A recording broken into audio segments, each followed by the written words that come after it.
Le 30 juin 1960, le Congo belge devient enfin indépendant. Un rêve caressé depuis plus de 80 ans. Dans les rues, les chants et les danses s'élèvent. Mais au milieu de cette euphorie, le navire Congo avance déjà dans des eaux troubles. À sa tête, un premier ministre flamboyant, Patrice Lumumba, décidé à montrer au monde ce que peut accomplir l'homme africain lorsqu'il est libre. Pour l'ancienne puissance coloniale, il est un obstacle. Pour son peuple, il est un symbole. Mais le jeune État a peu de cadres compétents et son armée est encore dirigée par des officiers belges. Le 4 juillet 1960, les militaires du camp Léopold, à Léopoldville et de Thysville exigent l'africanisation des postes de commandement. Le lendemain, la mutinerie éclate. Le général belge Janssens, chef de la force publique, a provoqué la colère en écrivant sur un tableau « Après l'indépendance égale avant l'indépendance ». Lumumba réagit sans hésiter. Il limoge les officiers belges, rebaptise l'armée Armée nationale congolaise, ANC, et nomme de jeunes officiers congolais à leur place. Parmi eux, un certain Joseph Désiré Mobutu devient chef d'état-major. Très vite, les tensions s'enflamment. Le 11 juillet, avec l'appui discret de la Belgique, Moïse Tshombe proclame la sécession du Katanga, province minière essentielle à l'économie congolaise. Le 8 août, Albert Kalonji fait de même au Sud Kasaï, riche en diamants. Le rêve d'un Congo unifié se fissure. L'ONU exige le retrait des troupes belges, mais refuse de s'impliquer dans ce qu'elle qualifie d'affaires internes. Lumumba, acculé, se tourne vers l'URSS. L'aide soviétique arrive, attisant la méfiance de Washington et de ses alliés. Fin août, Lumumba décide de briser les sécessions, en commençant par le Sud Kasaï. Il envoie l'ANC dirigé par Mobutu. Le 27 août, Bakwanga, capitale de la région, tombe. Kalonji s'enfuit vers Elisabethville chez Tshombe et lance un appel à la résistance. « Arrêtez-les, coupez-leur la tête.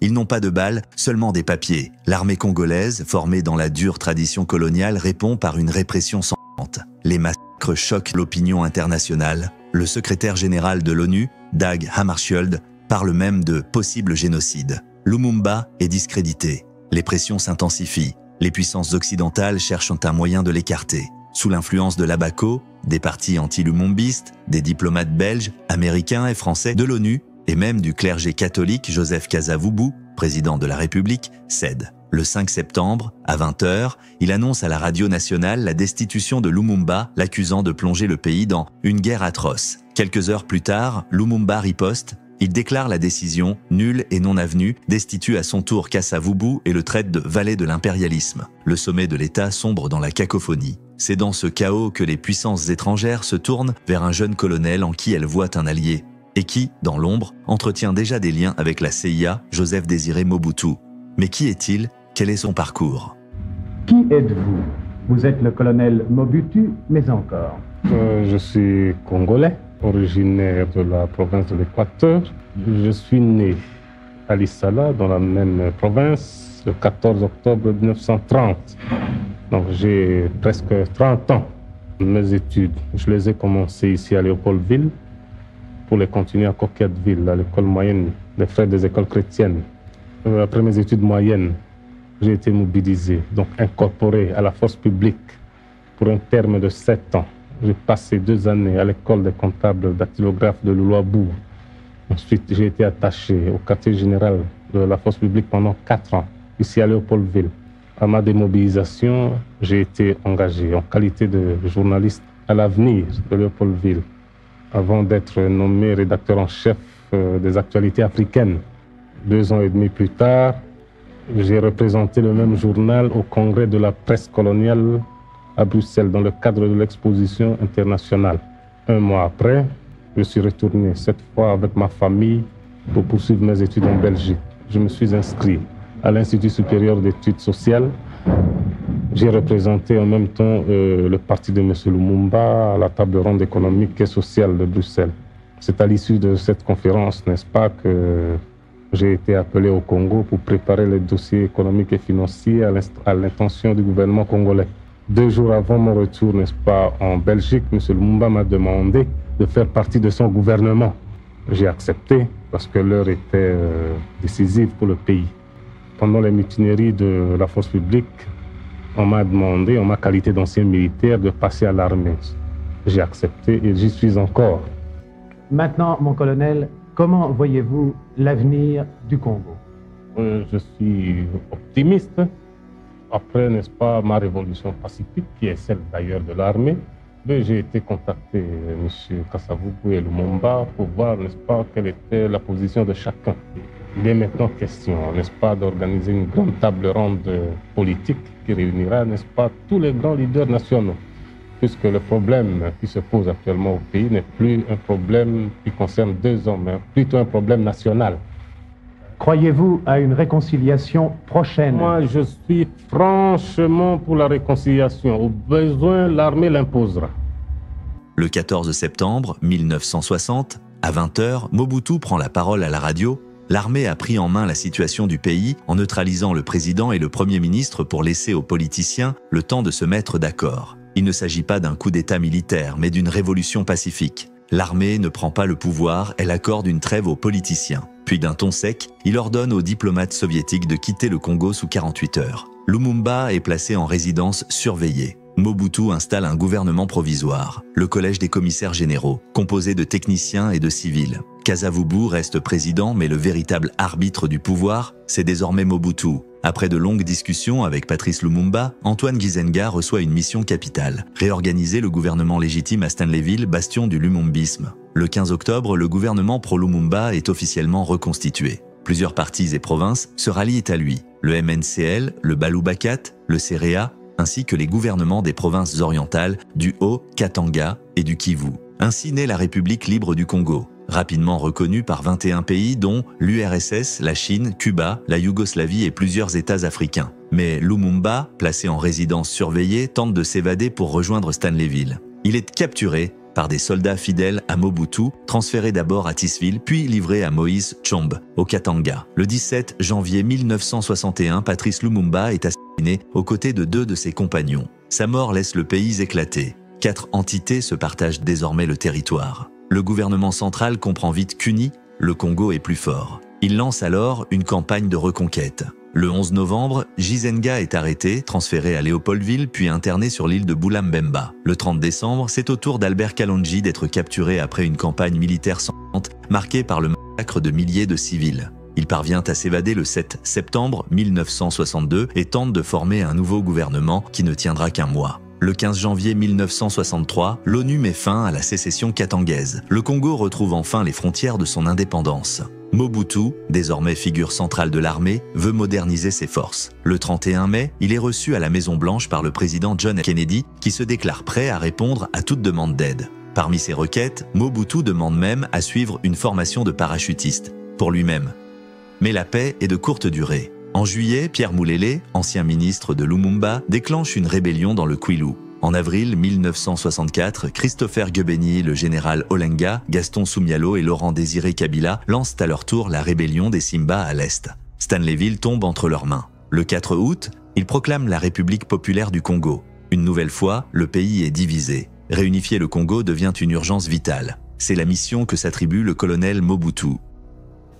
L'armée ne s'occupera plus, mais plus jamais de la politique.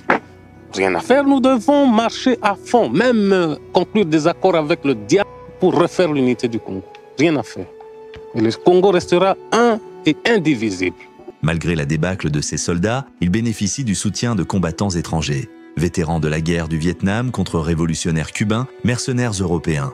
Mais face aux Simba, la victoire reste incertaine. Mobutu se tourne vers un ancien allié, Moïse Tshombe, l'ex-sécessionniste katangais, exilé à Madrid depuis la fin de la crise du Katanga. Avec l'appui de Mobutu, le président Kasavubu rappelle Tshombe et le nomme Premier ministre. Dans ses valises, Tshombe ramène ses anciens gendarmes katangais et une armée de mercenaires blancs. La contre-offensive est lancée. La rébellion est écrasée. Mobutu et Tshombe en sortent auréolés de gloire. En 1965, Tshombe règne sur la scène politique congolaise. Sa popularité est fulgurante, son autorité incontestée. Il vise désormais la présidence, le mandat de Kasavubu touchant à sa fin. Depuis 1 an, je vis éloigné du Congo et j'ai souvent affirmé mon intention d'y revenir au moment opportun.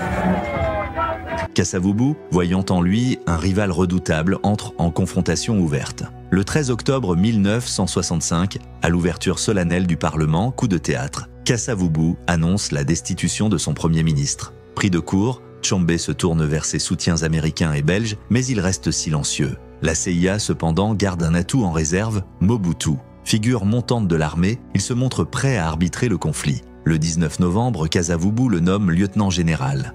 Général Mobutu, dans les circonstances politiques actuelles, l'armée est-elle neutre? Elle est neutre et elle le restera. Le 24 novembre, à l'occasion du premier anniversaire de la reconquête de Stanleyville, tous les officiers supérieurs de l'armée sont réunis à Léopoldville. Mobutu, désormais ministre de la Défense de facto, organise une réunion nocturne à son domicile. À table, un invité discret mais influent, l'auditeur militaire belge Van Hallewijn. Vers 2h du matin, Van Hallewijn rédige le communiqué qui scellera le destin du pays. Communiqué du haut commandement de l'armée nationale congolaise, 25 novembre. Les autorités militaires constatent la faillite totale de la classe politique, engagée dans une lutte stérile pour le pouvoir au détriment du bien-être des citoyens. Les chefs militaires réunis autour du lieutenant-général Mobutu décident: premier, la destitution de Joseph Kasavubu de ses fonctions de président de la République. Deuxième, le renvoi d'Évariste Kimba, formateur du gouvernement. Troisième, le lieutenant-général Joseph Désiré Mobutu assumera les prérogatives du chef de l'État. Le 25 novembre, Mobutu s'adresse à la nation. La course au pouvoir est finie. Il ne s'agit pas d'un coup d'État militaire. Il prend le pouvoir pour 5 ans. Kasavubu est placé en résidence surveillée dans un camp militaire. Tshombe, lui, reprend le chemin de l'exil, de la Rhodésie du Nord à la Belgique pour finir en Espagne.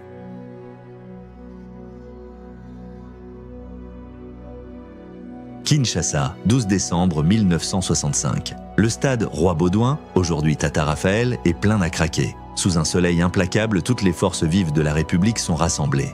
L'armée, les fonctionnaires, les chefs coutumiers, les diplomates, et surtout une foule immense venue écouter celui qui tient désormais les rênes du pays. Mobutu monte à la tribune. Le silence se fait, il entame son discours par un avertissement « Je vous dirai toujours la vérité, aussi dure qu'elle soit. C'en est fini de vous assurer que tout va bien, alors que tout va mal. Et je vous le dis tout de suite, dans notre cher pays, tout va réellement très mal. » Puis vient une analyse implacable. Il dénonce les querelles politiciennes, le chaos, le désordre et l'incompétence qui, selon lui, ont miné la nation. Le Congo produit de 2 à 10 fois moins de maïs, de riz, de manioc, de coton et d'huile de palme qu'avant l'indépendance. Le pays ne peut plus nourrir ni habiller ses propres enfants. La haine, le gaspillage et la corruption ont remplacé la fraternité, le développement et le bien-être. Et il accuse, se remplir les poches, exploiter le Congo et les Congolais, voilà ce qu'était leur devise. Puis le ton change.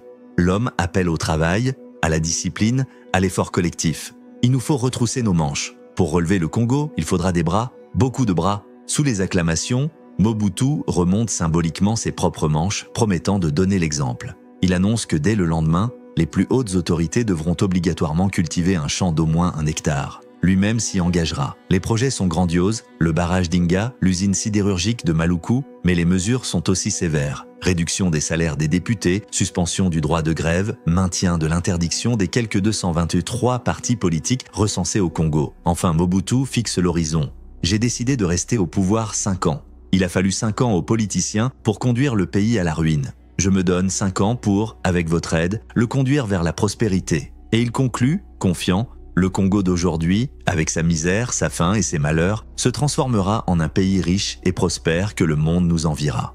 Novembre 1965. À peine arrivé au pouvoir, Joseph Désiré Mobutu impose un changement radical dans la vie politique congolaise. Il se dote immédiatement de pouvoirs spéciaux. 1 mois plus tard, en décembre, les partis politiques se sont purement et simplement supprimés. Les tribunaux militaires voient leurs compétences s'élargir. Le 23 mars 1966, Mobutu s'attribue le pouvoir législatif et annonce vouloir que le président soit élu au suffrage universel. Mais dans les faits, le Parlement cesse d'exister. Face à la classe politique, il tient des propos glaçants. L'armée a décidé, plus de politiciens. Aucun. C'est clair, et si un homme politique s'avise de tenir un meeting, on l'enverra devant un tribunal militaire. 5 ans de prison. La République démocratique du Congo entre dans une nouvelle ère, celle de la discipline militaire et de la centralisation absolue du pouvoir. Dans l'est du pays, épicentre des rébellions, Mobutu entreprend une tournée de réconciliation nationale. Il reçoit des ovations, mais reste ferme. Pour les anciens chefs rebelles réfugiés à l'étranger, il n'y aura ni négociation, ni pardon. En revanche, il tend la main aux combattants congolais égarés, leur promettant sécurité s'ils rejoignent la reconstruction nationale. Pour restaurer un État unitaire, Mobutu redessine la carte administrative. De 21 provinces, il en conserve seulement 12, supprimant les entités à caractère tribal. Les gouverneurs deviennent de simples agents de l'État, nommés dans des régions autres que celles d'où ils sont originaires, pour briser toute velléité de baronnie locale. Puis vient une mesure hautement symbolique, la fin des noms coloniaux. Léopoldville devient Kinshasa, Elisabethville devient Lubumbashi, Stanleyville devient Kisangani. Une réappropriation identitaire qui marque les esprits. Mobutu continue de vivre au camp des paracommandos et n'occupe pas le palais présidentiel. En avril, à Nairobi, il obtient l'engagement des pays africains d'interdire toute activité politique ou militaire aux réfugiés congolais en échange de l'expulsion des mercenaires étrangers. Le 2 juin, 4 figures politiques sont publiquement accusées de complot contre l'État. Parmi elles, Évariste Kimba, dernier chef du gouvernement civil avant le coup d'État. Démocratie, nous ne pendons pas les politiciens, nous n'exécutons pas les politiciens. Mais, je vous répète encore ici, mon cher ami, nous ne sommes pas des Européens, nous ne sommes pas des Occidentaux, nous sommes plutôt nous autres des Bantous. La nuance, c'est que chez nous, le respect dû à un chef, par exemple, c'est quelque chose de sacré. On ne peut pas jouer ou blaguer avec un chef. Lorsqu'un chef décide, il décide, un point c'est tout. J'ai décidé au nom du haut commandement que nous sommes au pouvoir pour 5 ans. Et un point c'est tout, il n'appartenait plus à un groupe de politiciens d'aller se mettre du côté des financiers pour provoquer encore des désordres ou des troubles dans ce pays. Ils l'ont fait, il fallait un exemple. Le 30 juin 1966, lors du 6e anniversaire de l'indépendance, Mobutu frappe un grand coup symbolique. Il réhabilite la mémoire de Patrice Lumumba et le proclame officiellement héros national. Gloire et honneur à cet illustre Congolais, premier martyr de notre indépendance économique. Ce jour-là, Mobutu se présente comme l'homme capable d'unir les symboles du passé à son propre projet d'avenir. Un Congo fort, discipliné et dirigé d'une main de fer.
Le 13 juillet, les Américains informent Mobutu qu'un coup d'État en faveur de Moïse Tshombe est prévu pour le 21 juillet. 200 mercenaires sud-africains et rhodésiens y participeraient. À la date prévue, rien ne se produit. Mais 2 jours plus tard, les unités du colonel Ferdinand Chipola s'emparent de Stanleyville, laissant la rive gauche de la ville sous contrôle de l'armée nationale congolaise. Chipola dénonce une discrimination dans les promotions militaires et conteste la légitimité du coup d'État de Mobutu, affirmant qu'il n'avait pas été associé à cette prise de pouvoir. Des négociations sont engagées avec les mutins, exigeant la présence de Godefroy Munongo à Kisangani. Mais l'intransigeance des gendarmes bloque toute issue. Ils menacent Mobutu de mort et exigent la démission du général Bobozo, chef de l'ANC. La tension monte encore lorsqu'un jeune capitaine abat le colonel Tchachi, commandant local de l'armée. Il est aussitôt exécuté. Sur place, la présence de quelques 500 mercenaires rend la situation plus complexe. La majorité, menée par le Belge Jean Schramm, reste fidèle à l'ANC. Le Français Bob Denard, d'abord neutre, finit par rejoindre Mobutu après avoir été grassement soudoyé. L'échec des opérations de réconciliation conduit à une offensive militaire. Le 23 septembre, l'ANC, appuyée par les hommes de Bob Denard et plus discrètement par ceux de Schramm, reprend Stanleyville. Les ex-gendarmes katangais battent en retraite vers l'Angola. En mars 1967, leur procès s'ouvre, ainsi que celui du colonel Chipola et de Moïse Tshombe. Le verdict est sans appel, la peine de mort. Mais Tshombe est en exil en Espagne. Enlevé dans des circonstances troubles, il est conduit en Algérie. Mobutu réclame son extradition pour le pendre publiquement, mais le président algérien refuse. Les démarches congolaises échouent et, le 29 juin 1969, Tshombe meurt en détention en Algérie. Le 5 juillet 1967, une nouvelle crise éclate. Jean Schramm et Bob Denard déclenchent une mutinerie à Bukavu et à Kisangani. À Kisangani, l'ANC riposte et reprend la ville. Mais le 7 août, Bukavu tombe aux mains des mercenaires. Schramm y proclame un gouvernement provisoire du Congo libéré, présidé par le colonel Léonard Monga. Mobutu reçoit alors un soutien de poids, les États-Unis, le Burundi, le Ghana et l'Éthiopie. À Kinshasa, il fait construire la Cité de l'Oie, aujourd'hui Cité de l'Union africaine, pour accueillir, du 11 au 14 septembre 1967, le 4e sommet de l'Organisation de l'Unité africaine. La conférence promet de l'aider à débarrasser le pays des mercenaires. Ici Radio Bukavu, ici le Léopard libre, la voix du Congo renaissant. Le gouvernement de salut public, siégeant à Bukavu, a pris la décision de constituer dans les prochaines heures le gouvernement provisoire du Congo libéré. Ce gouvernement, présidé par le colonel Monga, comprendra des responsables de l'administration du Kivu, des chefs coutumiers et les délégués des formations et mouvements ralliés à notre action. Le colonel Monga, le Katangais, le voici. En Europe, on dit qu'il faut collaborer avec les mercenaires. Et le mot mercenaire n'est pas un bon mot en Europe. Écoutez, le mot mercenaire n'est pas employé justement. Parce que, bon, appelons ça mercenaire. Mais à la solde de qui? Actuellement, s'ils sont mercenaires, à la solde de qui? De moi je n'ai pas de l'argent pour pouvoir payer le mercenaire. Donc, ils ne peuvent pas être employés à la solde de mercenaires. Ce sont des volontaires. Mobutu lui-même, d'ailleurs, il a très bien répété que ce sont des mercenaires. Et ce sont des volontaires. Volontaires. Avez-vous des objections contre le mot mercenaire? Oui, 100%. Je suis contre car je ne suis pas mercenaire. Premièrement, je suis volontaire. Il n'y a personne qui sait me montrer un contrat. Je n'ai jamais signé un contrat, ni même un de mes soldats, moi, africains, n'importe qui n'a pas de contrat. Ce qu'on veut uniquement, c'est que la population maintenant s'exprime, étant donné que nous, on a fait le grand coup. C'est maintenant la population à s'exprimer et de choisir elle-même un gouvernement national. On a donné l'indépendance. C'était un fait certain, on l'a donné. On est même très fiers de l'avoir donné. Mais qu'au moins qu'ils prouvent qu'ils respectent le matériel qu'on leur a donné. Parce que la moindre brique qui a été posée par les Européens. Ils n'ont jamais fait la brique, ils n'ont pas inventé la brique, ils n'ont pas inventé ni même la roue.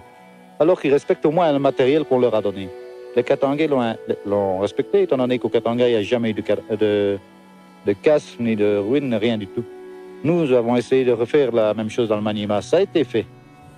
Du 29 octobre au 5 novembre 1967, l'ANC, commandée par le général Léopold Massiala, lance l'assaut final. Le 3 novembre, Schramm et ses hommes capitulent. Internés au Rwanda sous contrôle de la Croix-Rouge, on compte 129 mercenaires et 2500 ex-gendarmes katangais, familles comprises. Mobutu exige des pays d'origine des mercenaires une indemnisation pour les destructions commises à Bukavu. Aux Katangais, il offre l'amnistie et garantit leur sécurité. Le 4 avril 1968, les mercenaires sont évacués du Rwanda, promettant de ne plus jamais remettre les pieds en Afrique. Beaucoup de Katangais choisissent l'exil en Angola. Ceux qui rentrent au Congo sont transférés dans les forêts de l'Équateur, où ils disparaissent dans l'ombre.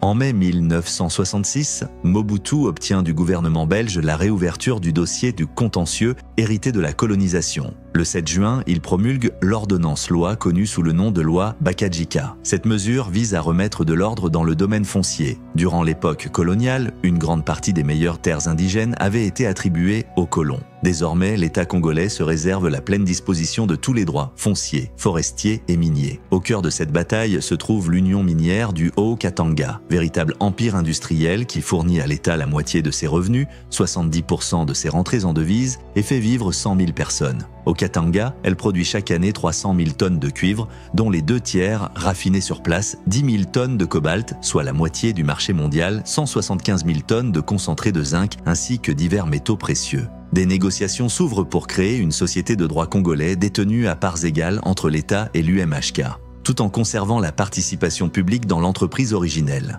Mais les discussions se heurtent à de profonds désaccords. Le 8 décembre, la rupture est consommée. Le 23, l'Union minière annonce qu'elle ne transférera pas son siège à Kinshasa. Le 31 décembre 1966, Mobutu franchit le pas. L'Union minière est nationalisée et devient la Gécamine. Dans la foulée, l'État prend aussi des parts majoritaires dans d'autres sociétés stratégiques comme la minière de Bakwanga, productrice de diamants. Le dimanche 23 janvier 1967, Kinshasa assiste à une cérémonie insolite, les funérailles de l'UMHK. Des jeunes brandissent une croix sur laquelle est accroché un casque colonial portant l'inscription « Repose en paix, UMHK », née en 1906 et morte le 31 décembre 1966. Un Congolais, déguisé en prêtre, conduit la parodie de rites funéraires. les restes, symboliques du géant minier, sont jetés dans le fleuve pour ne pas troubler les esprits des ancêtres. Quelques mois plus tard, le 20 mai 1967, Mobutu fonde le mouvement populaire de la révolution, le MPR. Le manifeste de Nsele, charte idéologique du mouvement, proclame un nationalisme teinté de révolution et d'authenticité. Cette révolution se veut véritablement nationale, essentiellement pragmatique, rejetant à la fois capitalisme et communisme. L'un des slogans résume la position, ni à gauche, ni à droite, ni même au centre. Le 24 juin, une nouvelle constitution est adoptée. Elle instaure un régime unitaire à présidence forte et limite la vie politique à seulement 2 partis. Mobutu précise: le deuxième parti doit être le parti de ceux qui ont un autre programme, nettement opposé au nôtre. Un choix qui laisse à réfléchir. Qui prendrait un tel risque, à moins d'avoir un amour immodéré pour la démocratie? Ce même jour, une nouvelle monnaie est introduite, présentée comme l'une des plus fortes au monde. Sur proposition de l'historien Jean Vansina, elle prend le nom de Zaïre. Le 2 octobre 1968, Mobutu tend un piège à l'ancien chef rebelle Pierre Moulélé. Par une amnistie trompeuse, il l'attire dans ses filets. Le lendemain, le 3 octobre, Moulélé est exécuté dans une violence inouïe. Vivant, on lui arrache les oreilles, coupe le nez, arrache les yeux de leurs orbites pour les jeter à terre, ses organes génitaux sont tranchés, ses bras et ses jambes amputés, les restes de son corps, noués dans un sac, sont jetés dans le fleuve. Dans ce climat d'autoritarisme croissant, une nouvelle tension éclate. En 1968, les étudiants congolais réclament la décolonisation de l'université, dont l'enseignement reste calqué sur le modèle belge. Leur protestation inquiète Mobutu, qui convoque une conférence sur la réforme des universités. On y discute non seulement de la décolonisation des programmes, mais aussi des conditions de vie souvent précaires des étudiants. Le 4 juin 1969, lors d'une manifestation à Kinshasa, la tension atteint un point de non-retour. Des soldats ouvrent le feu, tuant un nombre de personnes encore inconnues. Les corps sont rapidement saisis par l'armée, enterrés en masse pour dissimuler l'ampleur du massacre. Mais la nouvelle se répand. Le choc est immense. La popularité de Mobutu en sort profondément ébranlée. Furieux, il ferme l'université, renvoie les étudiants dans leurs familles jusqu'à la rentrée suivante, dissout leurs associations et les absorbe dans la jeunesse du mouvement populaire de la Révolution, JMPR. 30 leaders étudiants sont condamnés à des peines allant de 2 à 20 ans de prison. 2 ans plus tard, le 2 juin 1971, les étudiants organisent une messe en hommage à leurs camarades tombés en 1969. Un cercueil symbolique est porté sur la pelouse et les slogans fusent. Le MPR devient dans leur chant le mouvement des pourris de la République ou encore mort pour rien. La troupe intervient, tire en l'air, mais cette fois aucune victime. Mobutu réagit avec la même fermeté. Il ferme de nouveau l'université et enrôle de force les étudiants dans l'armée pour un service de 2 ans.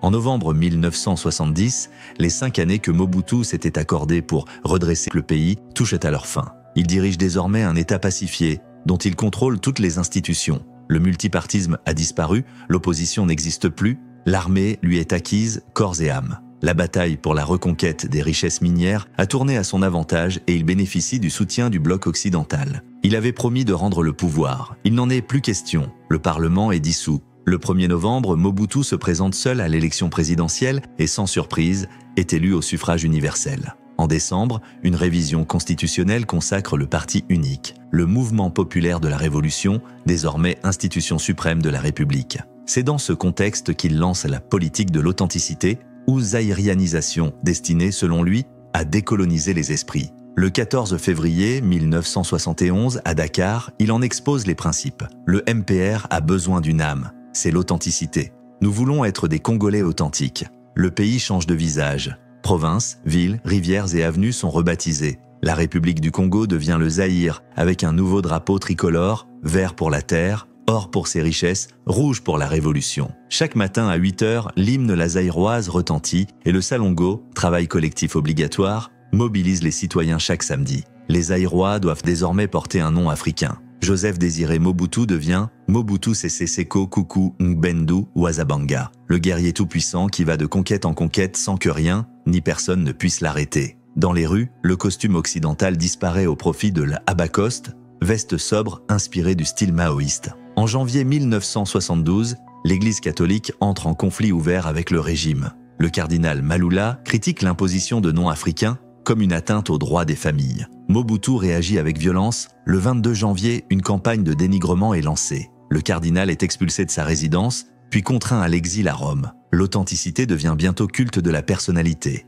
Le 4 décembre 1975, Léon Angulu déclare « Le MPR doit être considéré comme une église dont la religion est l'authenticité » et son fondateur comme un messie. Quelques jours plus tard, la fête de Noël disparaît du calendrier, les cours de religion sont supprimés et, chaque soir à la télévision, le visage de Mobutu apparaît dans les nuages avant le journal. À son retour de Corée du Nord, il fait placer son portrait à la place des crucifix dans les hôpitaux et ajoute son effigie à l'insigne du parti. Officiellement, il n'est pas Dieu, mais ne nie pas être le Messie. Le 15 août 1974, une nouvelle constitution consacre le mobutisme comme doctrine d'État. Mobutu préside toutes les institutions, exécutifs, législatifs, judiciaires. Il nomme tous les responsables régionaux. Désormais, nul ne peut voyager sans carte de membre du MPR. Maloula n'avait rien à voir avec l'État d'un côté ou l'Église de l'autre. Pour nous, c'était un individu, citoyen zaïrois avant tout, censé se soumettre aux lois nationales de son pays avant la loi canonique. C'est clair. L'homme qui vous parle est un catholique comme Maloula. Mobutu ne voit que les intérêts de son pays, avant toute autre chose. Lorsque les intérêts de la République du Zaïre sont en jeu, il m'arrive même d'oublier que je suis catholique. C'est ce qui s'est passé dans l'affaire Maloula. Je dis bien l'affaire Maloula, mais pas conflit Église-État, comme vous le dites là. Tout ce que nous demandons à Maloula, c'est ça. C'est de se sentir avant tout zaïrois. Parce que pour nous, il est né zaïrois avant de devenir prêtre. Zaïrois, il est prêtre de Dieu, il l'est devenu. Seulement par après. C'est clair. Et vous n'entendez pas que les responsables de l'Église se mêlent de la politique? Il n'en est pas question, c'est inadmissible, inacceptable. Si ça se fait en Belgique, si les curés se mêlent de la politique chez vous, tant mieux, mais ici, chez moi, pas question. On ne peut pas mélanger les deux choses. Même le Christ lui-même était formel. Hein? À Dieu ce qui est à Dieu, à César ce qui est à César. On ne peut pas. Vous voyez, encore une fois, vous péchez contre notre authenticité. Il ne faut pas voir nos problèmes ici comme si nous étions des Belges. Nous avons été colonisés par la Belgique. C'est historique. On ne peut pas le nier.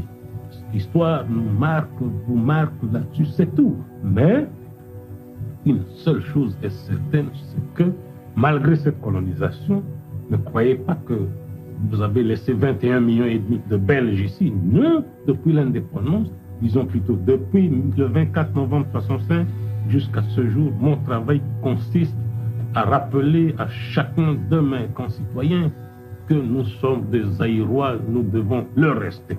C'est ça l'authenticité. Et pour en revenir à l'affaire Maloula, c'est clair, c'est une affaire déjà réglée, ça appartient au domaine du passé.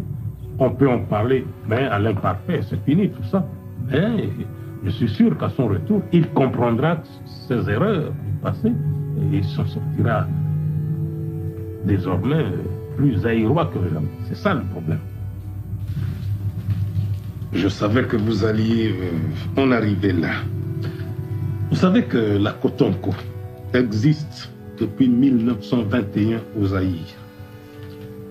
En 1962, les responsables cotonniers, qui sont dans leur grande majorité les Belges, ont profité de cette situation pour faire signer au gouvernement de l'époque des choses que je trouve inacceptables pour un gouvernement sérieux. Grâce à ces accords, à cette convention, tout ou presque est supporté par le gouvernement zaïrois. Donc, l'usinage, les frais de transport, depuis le point d'achat jusqu'à l'usine supportée par le gouvernement zaïrois, la campagne cotonnière supportée par l'État zaïrois.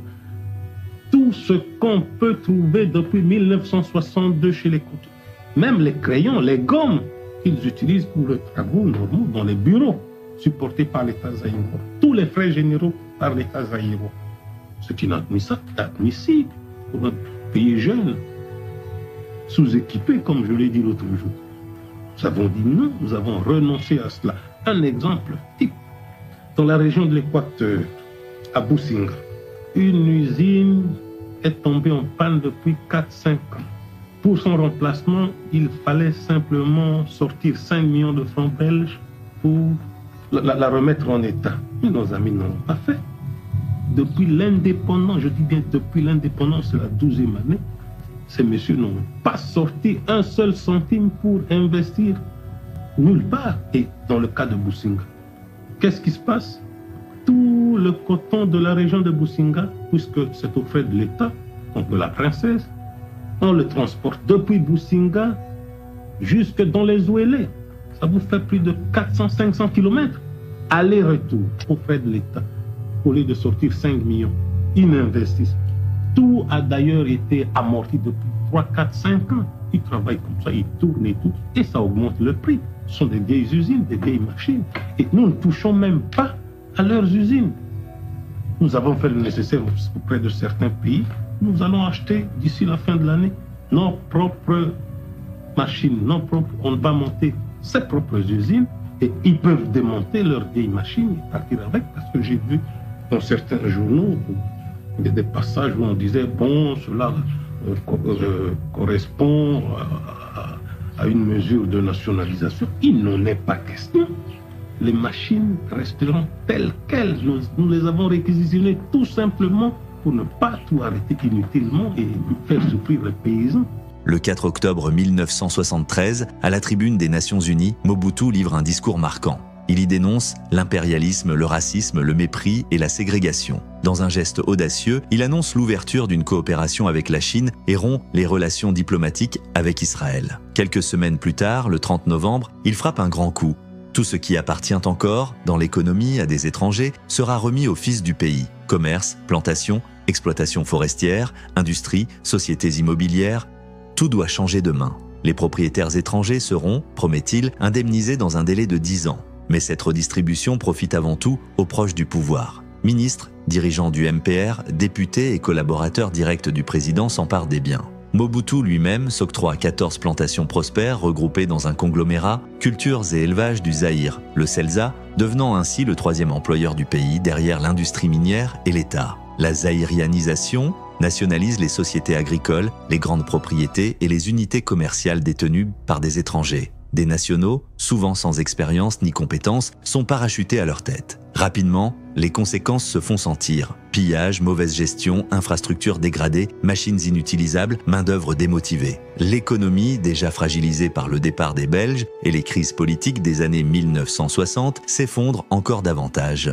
Le 31 décembre 1974, Mobutu dresse la liste des 10 fléaux qui rongent le pays. Chômage, inflation, crise agricole, enrichissement d'une minorité, individualisme, injustice sociale. Pour y remédier, il annonce la révolution dans la révolution. Radicaliser l'authenticité, combattre la bourgeoisie et nationaliser les principales entreprises, y compris celles tout juste attribuées à des Zaïrois. Un vaste plan de mobilisation rurale, des brigades de production et un programme de réfection du réseau routier sont lancés. 120 compagnies industrielles, en majorité belges, protégées par le Code des investissements, sont placées sous le contrôle de l'État et désormais dirigées par des délégués généraux zaïrois, parmi lesquels on retrouve tout le gratin des politiciens. Au bout du compte, seule une poignée d'entreprises zaïrianisées sont reprises par l'État. La situation continue de se détériorer, les délégués généraux se remplissent les poches. Devant le constat de l'échec généralisé, le 25 novembre 1975, Mobutu fit marche arrière en procédant à la rétrocession de certaines plantations et autres industries aux anciens propriétaires. Mais beaucoup d'entre eux ne revinrent pas. Après de longs mois de négociations, la plupart des biens radicalisés sont restitués et leurs propriétaires indemnisés, le gouvernement belge ayant consenti à avancer l'argent nécessaire. Mobutu sera, début 1978, le dernier acquéreur à s'acquitter de son obligation en rendant 51% de leurs biens aux étrangers qu'il avait lésés. Après des années d'instabilité, Mobutu nourrit l'ambition de transformer le Zaïre en une puissance industrielle et agricole. Il veut bâtir un avenir et canaliser son énergie vers le développement. En 1969, il fonde l'Institut supérieur en études agronomiques de Bengamissa, destiné à former une nouvelle génération de cadres agricoles. 2 ans plus tard, en 1971, naît la société textile de Kisangani, fruit d'une convention signée avec le groupe français Beaujolin et scié. Les travaux débutent en 1973 et en 1975, la production démarre, faisant vivre jusqu'à 10 000 personnes dans la région. Les projets d'envergure se succèdent. La construction du barrage d'Inga 1, commencé en 1968, s'achève en 1972. Avec ses 351 MW, c'est un exploit technique, tout comme la ligne à haute tension Inga-Chaba, la plus longue du monde, 1800 km, ponctuée de 10 000 pylônes. En 1972 également, Mobutu inaugure la fonderie sidérurgique de Maluku, conçue pour produire chaque année 250 000 tonnes d'acier, soit 4 fois les besoins du marché national. Une partie de cet acier servira plus tard à la construction du Stade des Martyrs en 1988. En 1975, il lance la construction du Palais du Peuple, confié aux Chinois pour un coût de plus de 42 millions de dollars. D'autres réalisations jalonnent la décennie. Le pont de Matadi, la cimenterie nationale, le complexe agro-industriel de Nsele, l'aéroport international de Kisangani, le barrage de Mobaye, la Comingem, le centre de commerce international du Zaïre, la tour de l'échangeur de Limeuté, le théâtre de verdure, qui accueillera James Brown, Myriam Makeba, Johnny Hallyday et B.B. King, et la cité de la voix du Zaïre, inaugurée en 1976. Le sport devient aussi un outil de prestige. Le 12 mars 1974, l'équipe nationale de football remporte sa deuxième Coupe d'Afrique des Nations. Quelques mois plus tard, le 30 octobre, le stade Tata Raphaël de Kinshasa accueille un événement qui entre dans la légende. Le combat du siècle, le Rumble in the Jungle, entre George Foreman et Mohamed Ali.